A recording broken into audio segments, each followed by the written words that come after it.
বলে দয়ালো নবী প্রেমের ছবি আর আসবেন না জগৎ আমার দয়ালো প্রেমের ছবি আর আসবেন না জগতে নবী উম্মতের কান্ডারি ওরে সত্যের দিশারি শাফাত করিবেন নবী হাসরে নবী উম্মতের কান্ডারি ওরে সত্যের দিশারি শাফাত করিবেন নবী হাসরে নবী হাসর দিনে উম্মত বিনে নবী হাসর দিনে উম্মত বিনে যাবেন না নবীজি বেহেশতে আর আসবেন না জগতে আমার দয়াল নবী প্রেমে আর আসবেন না জগতে আমার দয়াল নবী প্রেমের ছবি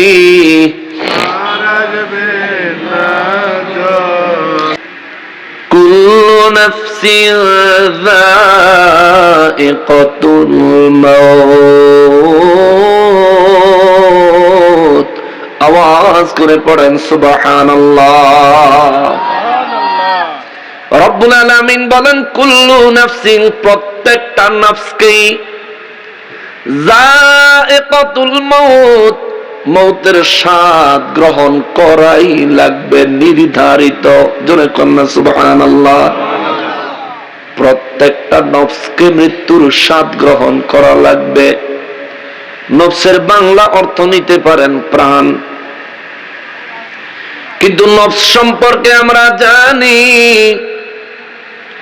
উলামায়ে আহলে সুন্নাত ওয়াল জামাত পীর মাশায়েখ বুজুর্গানে দ্বীনের তাদের মুরিদানদেরকে নফসকে চিনাইয়া দেয় তাদের বক্তব্য থেকে জানি কিতাব থেকে মুহাদ্দিসিনে কেরাম মুফাসসিরিনে কেরামদের বক্তব্য থেকে জানতে পারা যায় একজন মানুষের দেহ গঠনের জন্য একজন মানুষ বানানোর জন্য আমার আল্লাহ 10 রকমের উপাদান ব্যবহার করেছেন জোরে বলেন সুবহানাল্লাহ কয় রকম 10 রকমের উপাদান দিয়ে একজন মানুষ আমার আল্লাহ বানাইছেন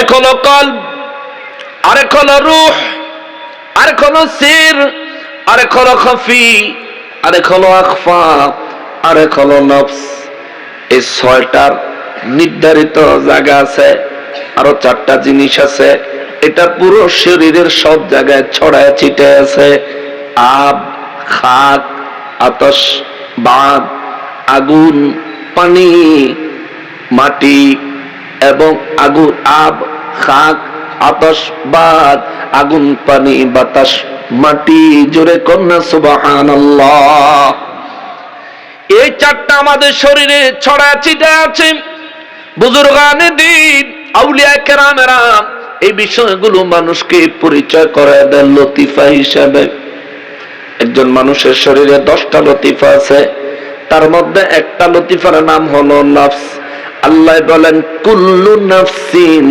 প্রত্যেকটা নফসকে নফস কারে কয় নফস আমাদের কপালের মাঝখানে থাকে রে এই নফস মানুষের ভিতরে খায় 7 জায়গায় মানুষের ভিতরে খায় 7 জায়গায় শয়তান মানুষকে ওয়াসওয়াসা দেয় নফসে শয়তান মানুষকে ওয়াসওয়াসা দেয় নফসে নফস মানুষকে খারাপ কাজের দিকে ধাবিত করার জন্য খারাপ হোক ভালো হোক মজার দিকে ধাবিত করার জন্য নফস মানুষকে তাকিদ দিতে থাকে, নফস মানুষকে সব সময় তাকিদ দিতে থাকে। এই জন্য আমার রব্বুল আলামিন কয়, নফসের তাড়নায় পাগল হয়ে যায় না মানুষ। এরা মানুষ নফসের ধোকায়, শয়তানের ওয়াসওয়াসায় গুমরাহির পথ তোমরা বেছে নিও না। কেন না, কুল্লু নাফসিন যায়িকাতুল মাউত, প্রত্যেকটা নফসকেই মৌতের স্বাদ গ্রহণ করা লাগবে। আর যেদিন নফস তার মৃত্যুর স্বাদ গ্রহণ করবে, ওই দিন তোমার দেহ ছেড়ে তোমার রুহু বের হয়ে আমি আল্লাহর কুদরতের দরবারে জমা হয়ে যাবে। জোরে বলেন সুবহানাল্লাহ। আর একটু সাউন্ড দিও। রব্বুল আলামিন বলেন, প্রত্যেকটা নফসকে মৃত্যুর স্বাদ গ্রহণ করা লাগবে। এই জায়গায় আমরা যারা উপস্থিত আছি, প্রত্যেকটা ব্যক্তিকে মৌতের স্বাদ গ্রহণ করা লাগবে। মৌত থেকে পালানোর কোনো সুযোগ আসেনি? জোরে বলেন আসেনি? কিন্তু আফসোসের বিষয় হলো, আমাদের দেশের বর্তমান প্রজন্মের যুবক বলেন, বর্তমান সময়ের মুরব্বী বলেন, বর্তমান সময়ের অল্প বয়সী কিশোরের কথা বলেন, যার দিকে তাকাবে তার জিন্দিগির চাল চলন দুনিয়াদারি দেখলে মনে হয় এই ব্যক্তির অন্তরে মৌতের কোনো কথাই নাই, মৃত্যুবরণ যে করবে এই ব্যাপারে কোনো টেনশনই নাই। ঠিক নেই? কোন মানুষের অন্তরে যদি মরণের ভয় থাকে, ওই মানুষ কোনদিন মিথ্যা কথা বলতে পারে না। কিন্তু আমাদের চরিত্রে মিথ্যাবাদিতা আছে না নাই? যে মানুষ অন্তরে মৃত্যুর কথা স্মরণ রাখে, এই মানুষ কোনদিন নামাজ কামাই করে না। ঠিক কিনা? কিন্তু নামাজের সময় মসজিদের মুসল্লি বেশি না কম? কম। আমরাই এই মুসল্লি যারা শুক্রবার হইলে মসজিদও যাই, কিন্তু সারা সপ্তাহে যাই না। অথচ আমার আল্লাহ 1450 বছর আগে মেসেজ দিয়া রাখছে, কুল্লু নাফসিন যায়িকাতুল মাউত। আল্লাহ বলে রাখছেন, প্রত্যেকটা নফস, প্রত্যেকটা প্রাণকে মৃত্যুর স্বাদ গ্রহণ করা লাগবে। তবে এই জায়গায় মৌতের স্বাদের কথা বলে আমাদের দেশে অনেক মানুষ আমার নবীর ইন্তেকাল আর আমাদের মৃত্যু এক করে ফেলে। সবাই বলে নবীও মরে গেছে, আমরাও মরে যাব, অতএব মরাই লাগবে। কথাইটা কইয়া আবার কোরআন শরীফের আয়াতাই না দলিল হিসাবে দাঁড় করায়। তারা বলে আমার আল্লাহ নবীজিকে বলেছেন, বিসমিল্লাহির রহমানির রহিম, ইন্নাকা মাইতুন ওয়া ইন্নাহুম মাইতুন। আল্লাহু আকবার। আল্লাহ রাব্বুল ইজ্জত নূর নবী রাহমাতুল লিল আলামিনের নূরানি জবান মোবারকে জানায়, নবী গো, ইন্নাকা মাইতুন, নিশ্চয় আপনি ইন্তেকাল করবেন, ওয়া এবং ইন্নাহুম মাইতুন, আর বাকি সবাই ইন্তেকাল করবে। নবী গো, আপনি ইন্তেকাল করবেন, অন্য বাকি সবাই ইন্তেকাল করবে। কুরআনুল কারীমে আমার আল্লাহ বর্ণনা করলেন। এখন এই আয়াত দিয়ে আপনাদেরকে ধোঁকা দেওয়া সহজ, কোরআন শরীফ দিয়ে মানুষকে ধোঁকা দেওয়া সহজ। কিভাবে? খুদ আল্লাহ তাআলা সূরা বাকারার মধ্যে বলে রাখছেন, ইউদিল্লু বিহি কাসীরা ওয়া ইয়াহদি বিহি কাসীরা। আমি আল্লাহর কোরআন পড়ে অধিকাংশ মানুষ গোমরাহ হবে, অধিকাংশ মানুষ হেদায়েত পাবে। অর্থাৎ কোরআন পড়নেওয়ালা, কোরআন শুননেওয়ালা হেদায়েত প্রাপ্ত নিশ্চিত বলা যায় না। আল্লাহ বলছেন 50-50 চান্স আছে। জোরে কন্যা সুবহানাল্লাহ। এই জন্য কেউ কোরআন পড়ে বলে নবী মরে গেছে, পচে গেছে, গলে গেছে, নবীজির রওজা মোবারকে নবীর হাড্ডিও নাই। জোরে বললেন না? এ বাবা, তিনি আমার নবী, আপনার নবী না। তার জন্য মায়া আসেনি? মায়া আসেনি? কত মায়া? জমির চাইতে কম না বেশি? বাড়ির চাইতে, গাড়ির চাইতে, নারীর চাইতে, সন্তানের চাইতে, পিতামাতার চাইতেও তাম জগতের সমস্ত মানব দানব কুল কায়নাতের চাইতেও সবচেয়ে বেশি ভালোবাসা আমার নবীর জন্য। কথা বলেন ঠিক কিনা? নইলে আপনি মুমিন হইতে পারবেন না। নবী বলেন লা ইউমিনু আহাদুকুম হাত্তা আকুনা আহাব্বা ইলাইহি মিন ওয়ালিদিহি ওয়া ওয়ালাদিহি ওয়ান নাসি আজমাইন। নবী রাহমাতুল লিল আলামিন বলেন, যতক্ষণ পর্যন্ত তোমরা তোমাদের সন্তানাদি, তোমাদের পিতামাতা এবং তোমাদের সমস্ত আত্মীয় স্বজন, সমস্ত মানুষের চাইতেও আমি নবীর ভালোবাসা যতক্ষণ পর্যন্ত তোমাদের মাঝে অধিক পরিমাণে না হবে, আমার নবী বলেন ততক্ষণ পর্যন্ত তুমি মুমিন হইতে পারবা না। লা ইউমিনু আহাদুকুম, তোমাদের কেউ মুমিন হইতে পারবা না।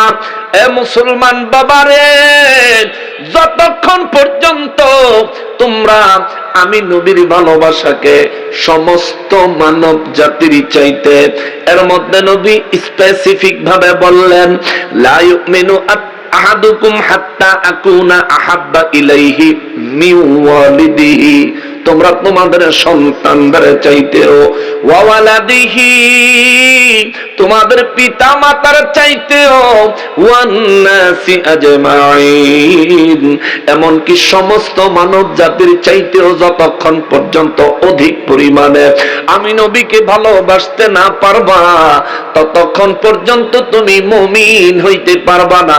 জোরে বলেন আল্লাহু আকবার। নবী যখন এই হাদিস মোবারক বয়ান করলেন, ওমর ফারুক আযম রাদিয়াল্লাহু তাআলা আনহু আমার নবীজির হাত মোবারকে ধরা ছিলেন।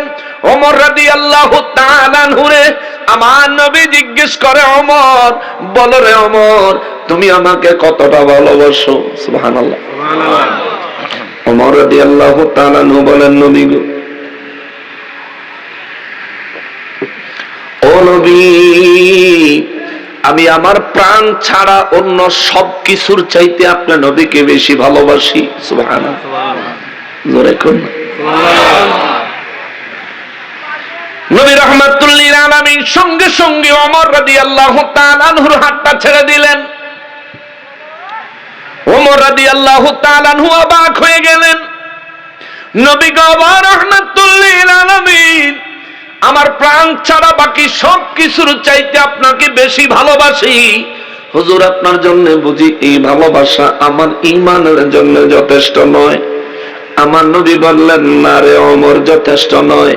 হুজুর, কেন যথেষ্ট নয়? আমার নবী বলেন, কারণ হলো যতক্ষণ পর্যন্ত তুমি তোমার প্রাণের চাইতেও বেশি, সুবহানাল্লাহ, যতক্ষণ পর্যন্ত তুমি তোমার প্রাণের চাইতেও বেশি আমি নবীকে ভালোবাসতে না পারবা, ততক্ষণ পর্যন্ত তুমি মুমিন হইতে পারবা না, মুমিন হইতে পারবা না, মুমিন হইতে পারবা না। ইয়া রাসূলুল্লাহ, আমি ওমর এই মুহূর্তে সাক্ষী দিচ্ছি গো, আমি আমার প্রাণের চাইতেও বেশি আপনি নবীকে ভালোবাসি। আমার নবী বললেন, ওমর তুমি এই মাত্র মুমিন হইলা। এতদিন আমার পিছনে যত নামাজ পড়েছ ওমর, তুমি পূর্ণ মুমিন ছিল না, এই মাত্র তুমি পূর্ণ মুমিন হইলা। ওমর রাদিয়াল্লাহু তাআলা আনহু নবীজিকে জানের চাইতে অধিক ভালোবাসার কারণে ওমর রাদিয়াল্লাহু তাআলা আনহু মুমিন হয়েছেন। আপনার অন্তরে নবীর জন্য ভালোবাসা নিজের প্রাণের চাইতে অধিক পরিমাণে আসেনি? বুঝা কয়েন আসেনি? ঠিক মতো মাপ দিয়ে কয়েন আসেনি? নবীর ভালোবাসা অন্তরে থাকলে শরীরের মধ্যে আচার আচরণে চলাফেরায় নবীর আদর্শ দেখা যাবে কি যাবে না? যাবে। কিন্তু আমাদের কি দেখা যায়? তাহলে আমরা মনে মনে ভালোবাসি ঠিক, মনে মনে ভালোবাসি ঠিক, নবীকে ভালোবাসি, নবীর আদর্শকে ভালোবাসি না।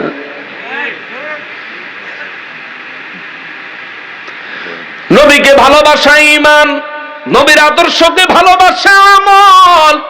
সুবহানাল্লাহ। আল্লাহ রাব্বুল ইজ্জাত সূরা আনকাবুতের 58 নম্বর আয়াতে কারিমার মধ্যে বলেন, বিসমিল্লাহির রহমানির রহিম, والذين آمنوا وعملوا الصالحات لنبوئنهم من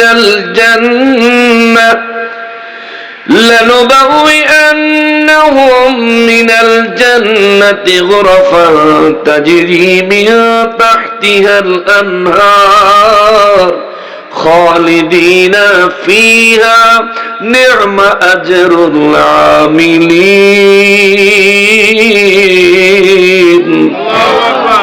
রব্বুল আলামিন বলেন, ওয়াল্লাযীনা আমানু, আর যারা ঈমান এনেছে, রাসূলকে প্রাণের চাইতেও বেশি ভালোবাসি, আমরা ঈমান এনেছি। সুবহানাল্লাহ, সুবহানাল্লাহ, জোরে বলেন সুবহানাল্লাহ, আরো জোরে সুবহানাল্লাহ। রাসূলকে প্রাণের চাইতেও বেশি ভালোবাসলাম। আল্লাহ বলেন, ওয়া আমিলুস সালিহাত, আর যারা নেক আমল করেছে, নেক আমলের ক্ষেত্রে আমাদের অবস্থা কি মজবুত না দুর্বল? দুর্বল নিয়ে অবশ্যই দুর্বল। আজকে ফজরের নামাজ হাতুড়াইতে গেলে বিপদ বড়, তাই না? আমাদের ঈমান মজবুত, রাসূলকে ভালোবাসি প্রাণের চাইতেও বেশি, কিন্তু আমলের খাতায় আমরা দুর্বল, মারাত্মক ভাবে দুর্বল। ফজরের নামাজে আমরা যাই না কেন? কি শীত! এই শীতের মধ্যে ঠান্ডা পানি দিয়া ওযু চলে না। আচ্ছা, গরম পানি করে লাও, গরম পানি দিয়া করলো, পরে খালি ফু দেয়, শরীর ঠান্ডা লাগে। আরে ওরে মুসলমান, ওরে আমার মুসলমানেরা, যুদ্ধের ময়দানে হযরতে খালিদ বিন ওয়ালিদ রাদিয়াল্লাহু তাআলা আনহু যুদ্ধের ময়দানে অবতীর্ণ হয়ে গেলেন। নামাজের সময় হয়ে গেল, সামনের দিকে শত্রু বাহিনী, পিছন দিক থেকেও শত্রু বাহিনী। খালিদ বিন ওয়ালিদ রাদিয়াল্লাহু তাআলা আনহু দেখে আসরের নামাজ কাজা হয়ে যায়। খালিদ বিন ওয়ালিদ রাদিয়াল্লাহু অধিনায়ক ছিলেন, নির্দেশ দিলেন, যুদ্ধ থামাও, আগে নামাজ পড়ো। নামাজে দাঁড়াইয়া গেল। কাফের বেঈমানেরা, তাদের লিডারেরা খবর নেয়, মুসলমানদের কি খবর?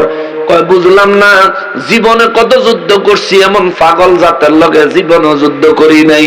তাদের লিডার বলে, কি হইছে, কি হইছে, কি হইছে?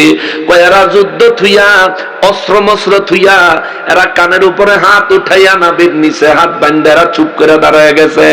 একজন সামনের দিকে ওদের ধর্মীয় কিতাব পড়তেছে, পিছন থেকে সবাই কাতার বন্দী হয়ে দাঁড়ায় গেছে। এই সময় যদি আমরা তাদেরকে হত্যা করে ফেলি, তারা মোটেও প্রতিবাদ প্রতিরোধ করবে না, করবে না, করবে না। চিৎকার দিয়া বলেন আল্লাহু আকবার। আপনি শীতের লগে যুদ্ধ কইরা পারেন না, ওখানে প্রাণ দেওয়া নেওয়ার যুদ্ধের ময়দানে সাহাবায়ে কেরাম নামাজ ছাড়ে না রে। এই জন্যই তো আমার আল্লাহ তাদেরকে বলেছেন, রাদিয়াল্লাহু আনহুম ওয়া রাদু আন, আমি আল্লাহ তাদের উপর সন্তুষ্ট, তারাও আমি আল্লাহর উপর সন্তুষ্ট। সুবহানাল্লাহ। এই জন্য ওনাদের জন্য আল্লাহ আয়াত নাযিল করেছেন। আল্লাহ বলেন, ওয়াল্লাযীনা আমানু, আর যারা ঈমান এনেছে। ঈমানের ক্ষেত্রে নবী বলেন, ঈমানের বিষয় গুরুত্বপূর্ণ হলো, লা ইউমিনু আহাদুকুম হাত্তা আকুনা আহাব্বা ইলাইহি মিন ওয়ালিদিহি ওয়া ওয়ালাদিহি ওয়ান নাসি আজমাইন। সবার চাইতে বেশি আমি রাসূলকে ভালোবাসতে হবে, সবার চাইতে বেশি আমি রাসূলকে ভালোবাসতে হবে, এমন কি প্রাণের চাইতেও বেশি আমি রাসূলকে ভালোবাসতে হবে। এটা হলো ঈমানের দাবি, ঈমানের দাবি, ঈমানের দাবি। এরা উসমানী নগরের মুসলমান, আমার সিলেটের মুসলমান, এরা রে আপনারা হয়তো মনে মনে ভাবতে পারেন, হুজুর নবীকে প্রাণের চাইতে বেশি ভালো কেন বাসতে হবে? নবীজিকে প্রাণের চাইতে বেশি ভালোবাসতে হবে, তার কারণ হলো আল্লাহ কোরআন শরীফের মধ্যে বর্ণনা দিয়েছেন, বিসমিল্লাহির রহমানির রহিম, আন-নাবিয়ুল আওলা বিল মুমিনিনা মিন আনফুসিহিম। আওয়াজ করে পড়েন সুবহানাল্লাহ। রব্বুল আলামিন বলেন, মুমিনদের জন্য আমি আমার হাবিবুল্লাহকে তাদের জানের চাইতে আরো নিকটে রেখেছি। সুবহানাল্লাহ, জোরে সুবহানাল্লাহ। অনেকেই বলে নবী হাজির ও নাজির না, শুধু আল্লাহ হাজির ও নাজির, নবী হাজির ও নাজির না। তাইলে ভাই কোরআন শরীফের এই আয়াত কি করবেন? আপনি আর আমি এখানে হাজির নাকি গায়েব? আমরা এখানে হাজির না, কত বড় হাজির না? আমরা এখানে হাজির মানে উপস্থিত আর কি। আমরা এখানে উপস্থিত না অনুপস্থিত? উপস্থিত। আমাদের রুহু, কথা বলে দেখেন, আমাদের রুহু, আমরা কি রুহু আরেক জায়গায় রাইখে এখানে আসতে পারতাম? পারতাম না। তাহলে রুহুরে যদি জান, রুহু হইলো আমাদের জান, রুহু আমাদের জান। আল্লাহ কয় নবী জানের চাইতে আরো নিকটে। জোরে কন্যা সুবহানাল্লাহ। কে বলছেন? কে বলছেন? তাহলে আমরা এ জায়গায় প্রত্যেকে রুহু নিয়ে আইছি নাকি রুহু ছাড়া? আমরা রুহু নিয়ে এসেছি। আল্লাহ বলেন নবী প্রত্যেক মুমিনের জানের চাইতে আরো নিকটে। এখানে একজন ব্যক্তিও যদি মুমিন থাকেন, একজন ব্যক্তি যদি মুমিন হয়, ওই ব্যক্তি নিজের জান তো নিয়ে আইছে, জানের চাইতে আরো কাছে করে রাহমাতুল লিল আলামিনকে নিয়ে এই মাহফিলে এসেছে। চিৎকার দিয়ে বলেন আল্লাহু আকবার। তাহলে আপনার রুহু নিয়ে আপনি এখানে আসলেন, এজন্য আপনি হাজির। আমার রাসূল আপনি মুমিন হইলে আপনার জানের চাইতে আরো নিকটে এই মাহফিলে হাজির হয়েছেন কি হন নাই? নিঃসন্দেহে হয়েছেন। এটাকেই আমরা বলি নবী হাজির ও নাজির। নাজির মানে জাহান্নাম থেকে ভীতি প্রদর্শনকারী, আল্লাহর আযাব থেকে ভীতি প্রদর্শনকারী। নবীর কথা মনে পড়লেই বোঝা যায় অন্তরের মধ্যে জান্নাতের আশা জাগে, জাহান্নামের আযাবের ভয় জাগে। কথা বলেন ঠিক কিনা? মুসলমানের আরে এই জায়গায় আপনাদেরকে আর একটা গুরুত্ব বুঝাই, আমরা কেন বারবার বারবার নবী নবী করি, নবীর কথা কেন বলি? কারণ হলো আমার রব্বুল ইজ্জত কোরআনুল কারীমে বর্ণনা দিয়েছেন। আল্লাহ বলেন আমি তোমাদের ঘাড়ের সাহা রগের চাইতে আরো কাছে। সুবহানাল্লাহ। আল্লাহ বলেন, আল্লাহ হলেন আমার ঘাড়ের সাহা রগের চাইতে আরো কাছে। আর নবীর কথা আল্লাহ বলেন আন-নাবিয়্যু আওলা বিল মুমিনিনা মিন আনফুসিহিম, আমার হাবিব রাহমাতুল লিল আলামিন তোমার প্রাণের চাইতে আরো নিকটে, মুমিনের জানের চাইতে আরো নিকটে। আল্লাহ ঘাড়ের সাহা রগের চাইতে আরো কাছে, নবী আমার জানের চাইতে আরো নিকটে। এইবার দেখেন আল্লাহ যে পয়েন্টে আছে ওইটাও গুরুত্বপূর্ণ, নবী যে পয়েন্টে আছে এইটাও গুরুত্বপূর্ণ। কতটা গুরুত্ব! যদি কারো সাহারক ছিঁড়ে যায় বা কেটে যায়, ওই মানুষ মারা যায়। যেমনি ভাবে গরু জবাই করলে গরুর সাহারক কাটা লাগে, না কাটলে জবাই করা গরু ওইটা দৌড় দেয়। হাঁস জবাই করলে হাঁসের সাহারক কাটা লাগে, মুরগি জবাই করলে মুরগির সাহারক কাটা লাগে। যদি সাহারক না কাটে দেখবেন অনেক হাঁস জবাই করে ছেড়ে দেওয়ার পরেও দৌড়ে গিয়ে পুকুরে পড়ে, হয় না? কারণ সাহারক কাটে নাই। যদি হাঁসের সাহারক কাটা যায়, যদি মুরগির সাহারক কাটা যায়, যদি গরুর সাহারক কাটা যায়, তাইলে কি সঙ্গে সঙ্গে মরে যায়? একটু সময় লাগে না? একটু তো সময় লাগে, রক্তটা বের হইতে, প্রাণটা বের হইতে একটু সময় লাগে। সাহারক কাটলে মারা যাইতে সময় লাগে রে, আর দেহ থেকে প্রাণ বাইরে গেলে মরতে কত সময় লাগে? জান বের হয়ে গেলে, আরে জান তো বাইরে গেছে, খেল খতম। তাহলে শাহরগের গুরুত্ব আছে, জানেরও গুরুত্ব আছে। শাহরগের গুরুত্ব বেশি না জানের?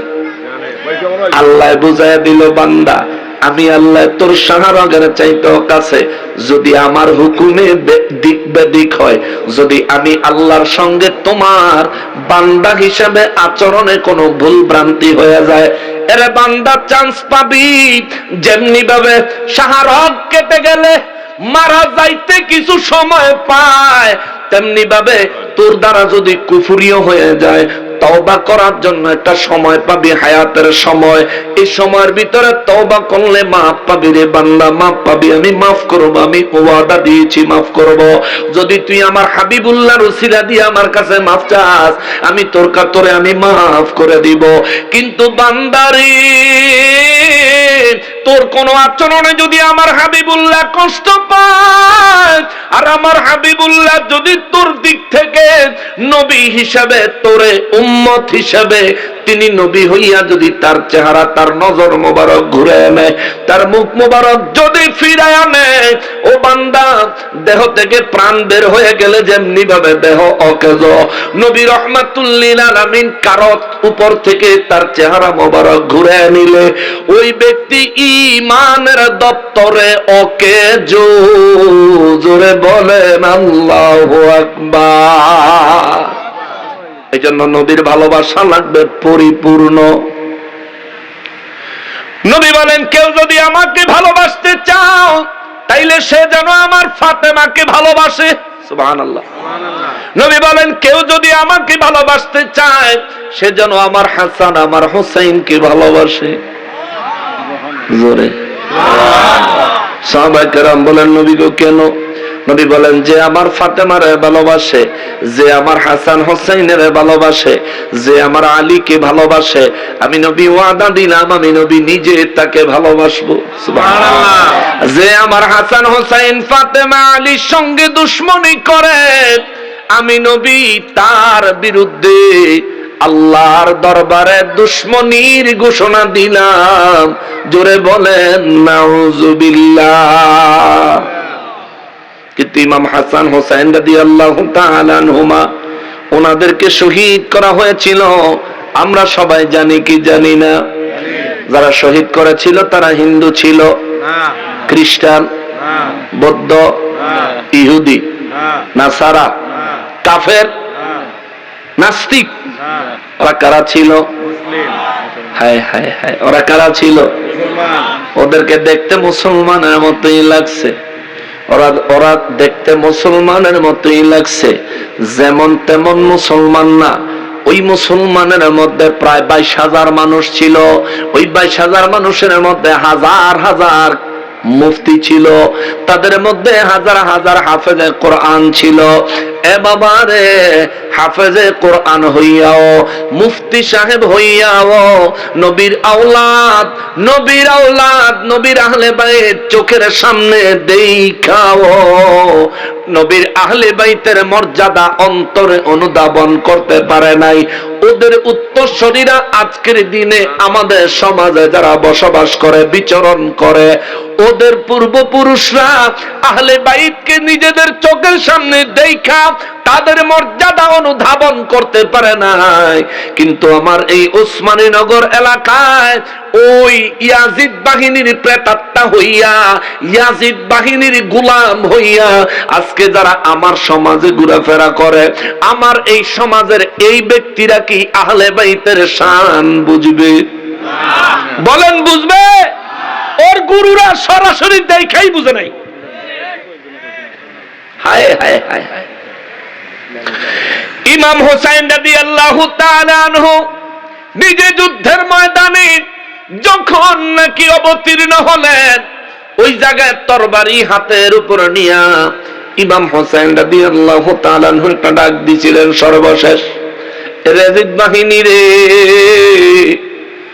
তোদের মধ্যে কে আছো জান্নাতে যেতে চাও? আমি হুসাইনের পাশে এসে দাঁড়াও। এক একজন ব্যক্তি সব শহীদ করে দিছে। ইয়াজিদ বাহিনী পিছনে আছে জাহান্নাম, আমার পিছনে আছে জান্নাত। ভুলে গেছিস নি?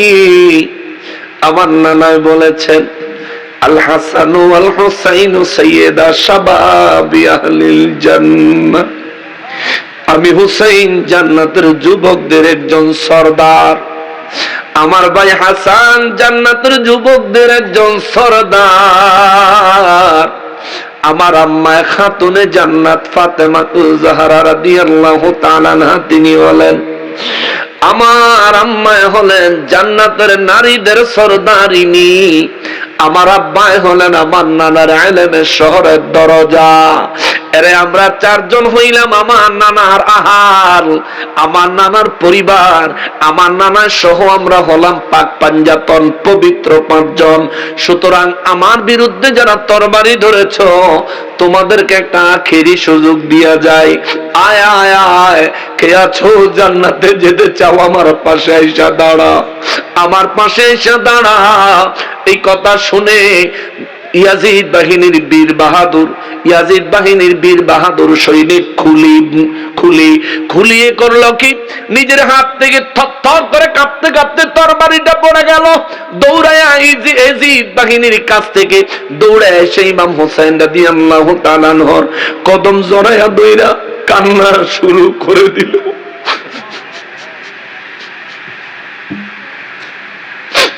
হোসেন, আমি যদি এই মুহূর্তে আপনার পাশে দাঁড়াই, আপনার নানা আমারে মাফ করবো নি।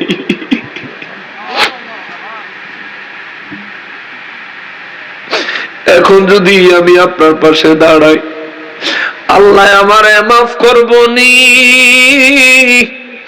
আপনি আমারে মাফ করবেন নি। ইমাম হুসাইন রাদিয়াল্লাহু তাআলা আনহু তারা টাইনা টাইনা দাঁড় করে বলে, নবীর আওলাদ আহলে বাইতের পক্ষে দাঁড়াইছো, আমি হুসাইন ওয়াদা দিচ্ছি, আল্লাহ যতক্ষণ তোমারে জান্নাতে না দিবে, আমি জান্নাতে প্রবেশ করব না।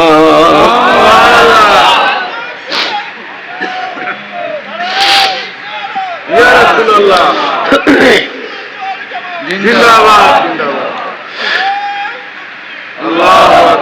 মুসলমানের আরে, আমার প্যারা নবীর উম্মতের আরে, ওই হুসাইন রাদিয়াল্লাহু তাআলা আনহুর শাহাদাত ইয়াজিদ বাহিনীর হাতে হয়েছিল, যারা তার শরীর মোবারক থেকে মাথা মোবারক আলাদা করেছে। আমি গুনাহগারের নসিব হয়েছে গত রমজানে ঈদের পরে আমি মুফতি আলাউদ্দিন জিহাদি ভাই সহ আমরা গেছিলাম মিশর সফরে। মিশরে একটা মসজিদ আছে কায়রো শহরে, মসজিদটার নাম হলো মসজিদে ইমাম হোসেন রাদিয়াল্লাহু তাআলা আনহু। ওই মসজিদে যায়া দেখি, ওই মসজিদের সাথে আমার ইমাম হোসেন রাদিয়াল্লাহু তাআলা আনহুর মাথা মোবারকের মাজার শরীফ। সুবহানাল্লাহ।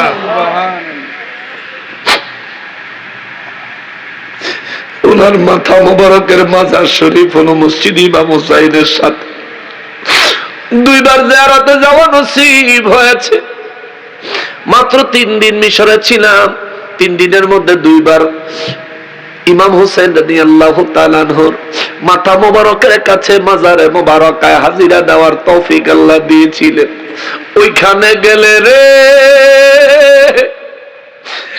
মাজারের গ্রিলের সাথে কপালটা লাগায়া ইয়া হুসাইন বলে বুক থেকে টার্তনাদ লইয়া জবানে যখন ডাক দিছি, 2 চোখের পানি আর ধইরা রাখতে পারি না। মনে হইছে মাজারে মোবারকা থেকে এখনো আহলে বাইতের রক্ত মোবারকের ঘ্রাণ আসে।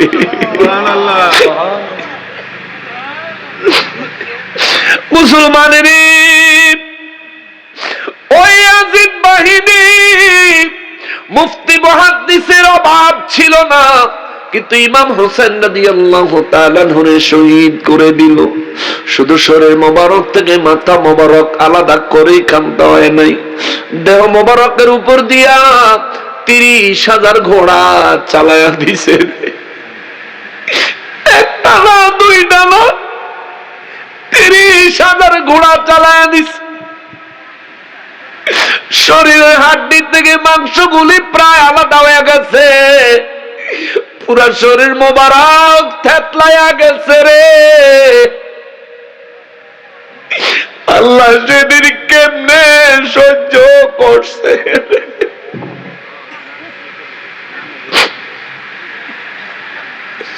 কারবালার এই ঘটনার পরে পৃথিবীর আকাশে বহুদিন যাবৎ সূর্য দেখা যায় নাই।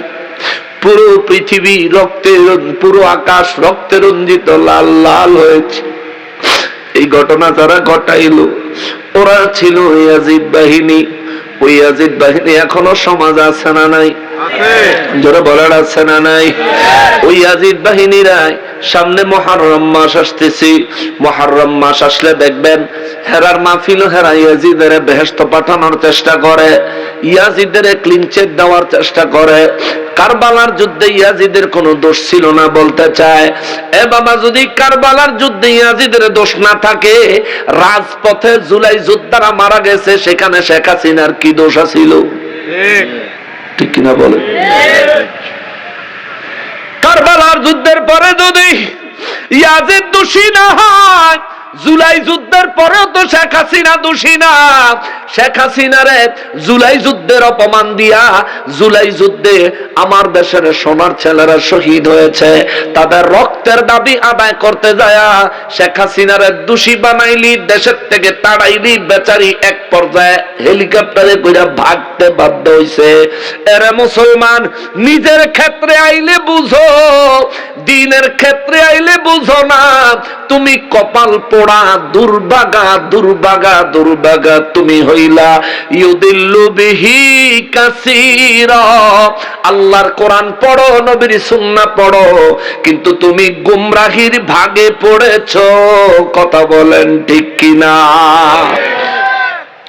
ওই হুসাইন রাদিয়াল্লাহু তাআলা আনহুর পক্ষ নিতে চাও না, অথচ নবী বলেন যে ব্যক্তি আমাকে ভালোবাসতে চায় সে যেন আমার হুসাইনকে ভালোবাসে। আল্লাহু আকবার। নবীর পরিপূর্ণ ভালোবাসার নাম হলো ঈমান, ঈমান, ঈমান, ঈমান। আহলে বাইতকে কেন ভালোবাসতে হবে? তাইলে শোনেন, রোজ হাশরের ময়দানের একটা কথা শোনেন। ইমাম হাসান, ইমাম হুসাইন রাদিয়াল্লাহু তাআলা আনহু রোজ হাশরের ময়দানে মিজানের কাছে ইমাম হুসাইন রাদিয়াল্লাহু তাআলা আনহু দুই হাতে কিছু রক্ত মাখা জামা কাপড় লইয়া মিজানের সামনে দাঁড়ায় থাকবেন। ইমাম হাসান রাদিয়াল্লাহু তাআলা আনহু তার পাশে দাঁড়ানো থাকবেন। এগুলো লইয়া দাঁড়ানো থাকলে এমন সময় হযরত আদম আলাইহিস সালাম 1,00,000 মতান্তরে 2,23,999 জন নবী রাসূলদেরকে লইয়া ইমাম হুসাইন, ইমাম হাসান রাদিয়াল্লাহু তাআলা আনহুর কাছে আসবেন। আয়েশা সালাম দিবেন, আসসালামু আলাইকা ইয়া সাইয়্যিদা শাবাবি আহলিল জান্নাহ। সুবহানাল্লাহ, সুবহানাল্লাহ, জোরে কোন সুবহানাল্লাহ। আদম নবী সালাম দিবেন, সমস্ত নবীরা একসঙ্গে সালাম দিবেন, আসসালামু আলাইকা ইয়া সাইয়্যিদা শাবাবি আহলিল জান্নাহ। ও জান্নাতের যুবকদের সরদারেরা গো, আপনাদের খেদমতে আমাদের সালাম আপনারা কবুল করেন। ইমাম হাসান রাদিয়াল্লাহু তাআলা আনহু, ইমাম হুসাইন রাদিয়াল্লাহু তাআলা আনহু দুইজনের একজনও সালামের জবাব দিবেন না। জিজ্ঞেস করবেন আপনাদের উপস্থিতি হাজিরির কারণ কি? আদম নবী বলবেন, এ আহলে বাইতে রাসূল, এ জান্নাতের যুবকদের সরদারেরা গো, আপনাদের কাছে জানতে চাই আপনারা এখানে দাঁড়িয়ে আছেন কেন? ইমাম হুসাইন রাদিয়াল্লাহু তাআলা আনহু বলবেন, কারণ আছে। আপনার হাতে এগুলো কি? বলবেন, এগুলো হলো কারবালার ময়দানে শহীদ হওয়া আমার পরিবারের জামা কাপড়। সুবহানাল্লাহ। আদম নবী বলবেন, এখানে দাঁড়িয়ে আছেন কেন? বলবে, আমার নানা ইন্তেকালের দিন আমার আম্মারে ডাক দিয়া আমার আম্মার কানের কাছে মুখ লাগায়া আমার নানায় বলে দিছিলেন, ফাতেমা গো, ও ফাতেমা, কান্দিস না রে মা, আমার ইন্তেকালের পরে মদিনা মুনাওয়ারায় নারীদের মধ্যে সর্বপ্রথম তুমি ইন্তেকাল করবা, তোমার সঙ্গে আমার সর্বপ্রথম কবর জগতে সাক্ষাৎ হবে। আমার আম্মা মুস্কি হাসি দিয়া খুশি হইয়া আমার নানার চেহারা মোবারকের কাছ থেকে সরে গেলে আমার নানায় আমারে আর আমার ভাই হাসানের ইশারা দিয়া ডাক দিল। আমি আর আমার ভাই হাসান আমার নানার মাথা মোবারকের কাছে গেলে আমার নানা ইশারা দিলেন, আমরা আমার নানার মুখ মোবারকের কাছে কান নিয়ে গেলাম। আমার নানায় কইল, হুসাইন রে, আমার হাসানের মুয়াবিয়ার ছেলে ইয়াজিদ আমার হাসানের ষড়যন্ত্র করে বিষ পান করাইয়া আমার হাসানের শহীদ করে দিবে। হুসাইন, কারবালার জমিন তোমার শাহাদাতের জন্য অপেক্ষা করছে রে। শোনো, রোজ হাশরের ময়দানে যখন দুই ভাই দাঁড়াবি, শহীদদের জামা কাপড় গুলি লইয়া মিজানের কাছে দাঁড়ায় থাকবি। আদম নবী কয়, আমার নবী হাদিসে মুবারক বর্ণনা করেছেন, আদম নবী বলেন, আদম নবী বলবেন, হুসাইন, আপনাকে আপনাদের দুই ভাইকে মিজানের কাছেই কাপড় নিয়ে দাঁড়ায় থাকতে নবী কেন বললেন? ইমাম হোসেন রাদিয়াল্লাহু তাআলা আনহু বলবেন, আমার নানায় বলছেন, আমার নানা উম্মতের নেকার গুনাহ যখন ওজন দিবে, আমার নানায় কইছে আমার নানারে ভালোবাসে এইরকম কোন উম্মত, আমার নানার কোন উম্মতের নেকার গুনাহ যখন ওজন দিবে রে, আমার নানায় বলছে নানার কোন উম্মতের নেকের পাল্লা যখন হালকা হয়ে যাবে, আমারে কইছে, হুসাইন, আমার উম্মতের নেকের পাল্লায় কারবালার শহীদদের রক্ত মাখা জামাগুলি তুইলা দিবি।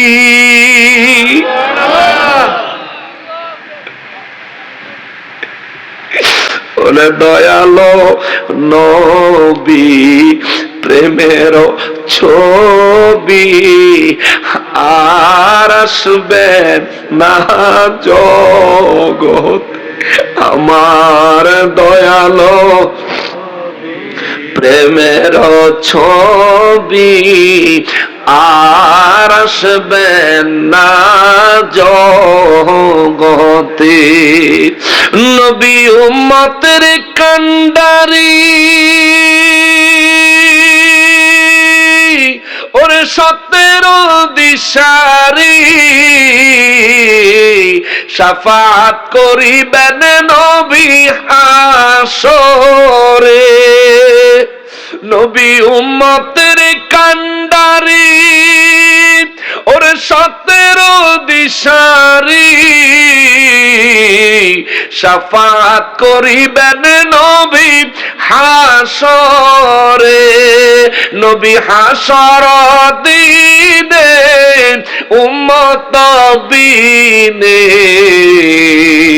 নবী হাসর দিনে উম্মত বিনে, যাবেন না নবীজি বেহেশতে,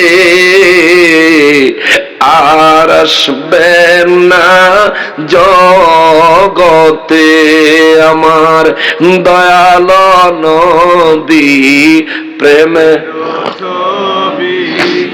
আর আসবেন না জগতে, আমার দয়াল নবী প্রেমের ছবি।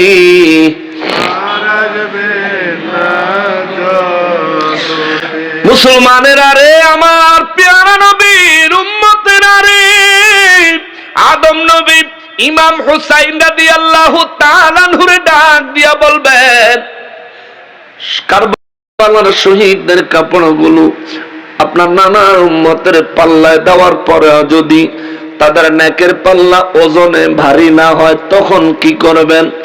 ইমাম হুসেন রাদিয়াল্লাহ জর্জর করে দুই চক্ষু মুবারকের পানি মুবারক ছেড়ে দিবেন হাসরের ময়দানে।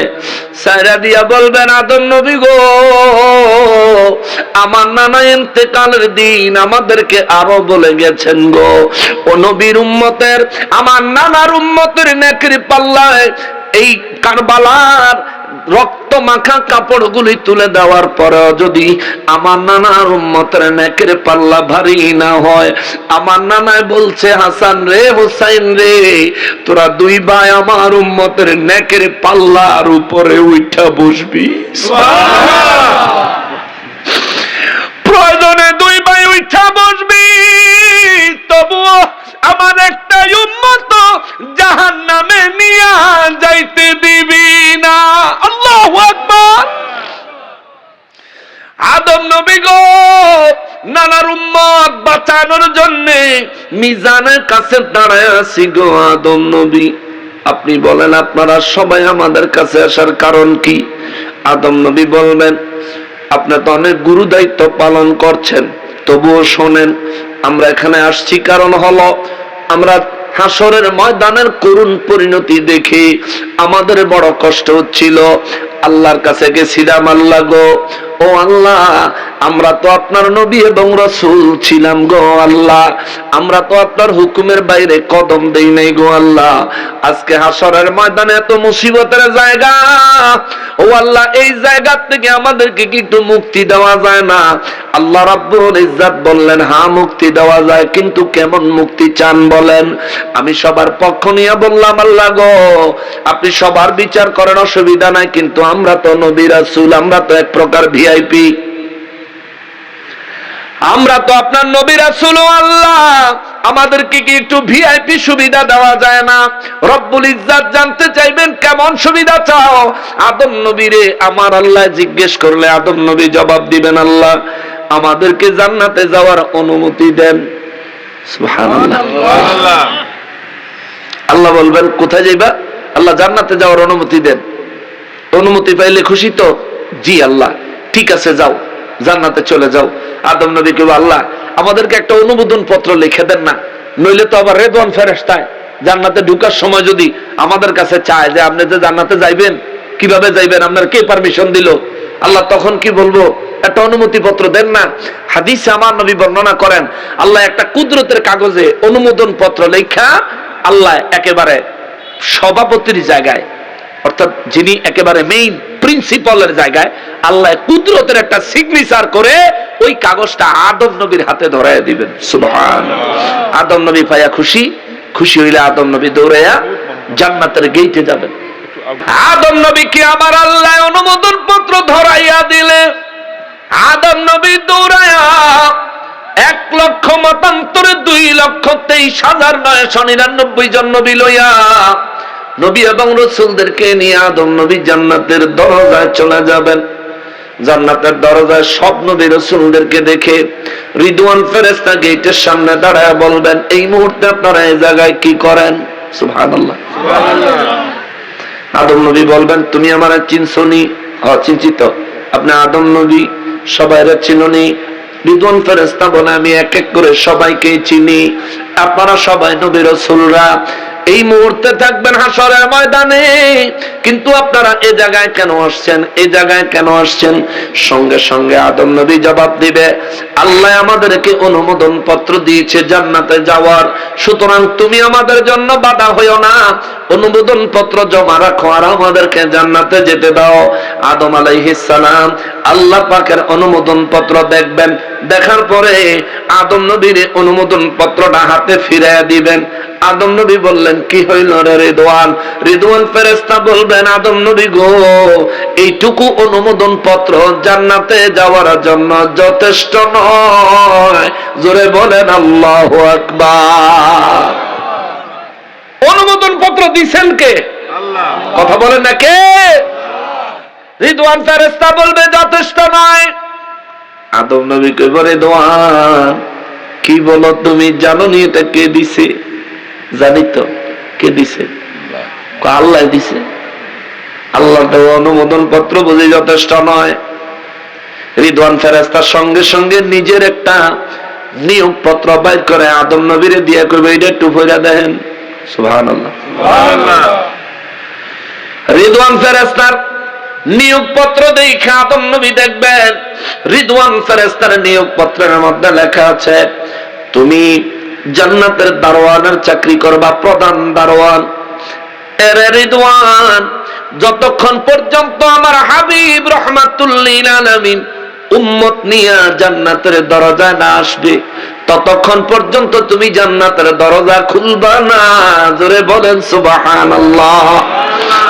আদম নবী কয়, রিদওয়ান রে, ও রিদওয়ান, আল্লাহর অনুমতি পাওয়ার পরেও তুমি যে জান্নাতের দরজা খুলতেছ না।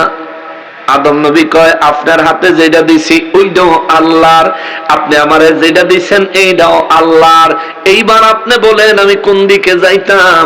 আদম নবী কয়, আমি তো জানি না রে রিদওয়ান ভাই, এই মুহূর্তে কোন দিকে যাওয়া বুদ্ধিমানের কাজ হবে। রিদওয়ান ফেরেশতা কইবা, আদম নবী গো, এখনো বুঝেন নাই, আজকের হাসরের ময়দানের আয়োজক হলেন আল্লাহ, আর নেতৃত্ব কর্তৃত্ব হলো আল্লাহর হাবিবুল্লাহ মুহাম্মাদুর রাসূলুল্লাহ সাল্লাল্লাহু আলাইহি ওয়াসাল্লামের। তার অনুমোদন ছাড়া, তার স্বাক্ষর করা অনুমতি পত্র ছাড়া আমি রিদওয়ান আপনাদেরকে জান্নাতে প্রবেশ করতে দিতে পারবো না। এটা আমার আল্লাহর নির্দেশ। জোরে বলেন সুবহানাল্লাহ। ও আদম নবী, আপনি আল্লাহর নির্দেশ মানছেন, আমিও মানছি। আদম নবী দেখব অবস্থা খারাপ।